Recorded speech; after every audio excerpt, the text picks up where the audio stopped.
در کنار درختان زیبا اما عجیب دانشگاه علیگرد هند، همایشی بین‌المللی درباره طب سنتی با عنوان پایه‌های طب یونانی مبنای سلامت کامل برگزار شد. طب یونانی در هند همان طب سنتی ایرانی است. طب سنتی ایرانی هم که در هند به نام یونانی مدیسین شناخته میشه، یکی از مکاتب پرسابقه طبی است که توانمندی‌های زیادی در حوزه سلامت مردم داره، خصوصا در لایف استایل و پیشگیری از بیماری‌ها و سبک زندگی. در این همایش از ایران و هند به عنوان مهمترین کشورهای دارای قدمت علمی در زمینه طب سنتی در جهان یاد شد.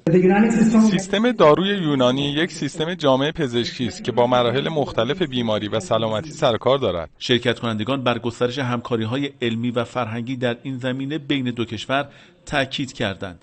این پیوستگی‌های تاریخی که بین ایران و هند در زمینه‌های مختلف علوم و از جمله پزشکی و طب سنتی است، ظرفیت مناسبی است برای همکاری‌های علمی و دانشگاهی.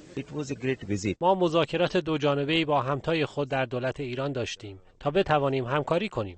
تصمیم گرفتیم در بخش تحقیقات، گیاهان دارویی، تبادل کارشناس و استاد و همچنین درباره برگزاری نشست‌های سالانه در دو کشور همکاری کنیم. تا 4 سال پیش یکی از بخش‌های زیرمجموعه وزارت بهداشت هند در زمینه طب سنتی فعالیت می‌کرد، اما اکنون دولت برای گسترش کمی و کیفی این رشته از سال 2014 وزارتخانه‌ای با عنوان آیوش ایجاد کرده است. قرار است کارشناسان ایرانی پس از بررسی‌های علمی و دقیق زمینه‌های همکاری بین دو کشور را بیش از پیش گسترش دهند. در چند دهه اخیر به رشته طب سنتی توجه بیشتری شده و تلاش میشه از اون به عنوان تکمیل کننده و تسهیلگر درمان در پزشکی مدرن استفاده بشه.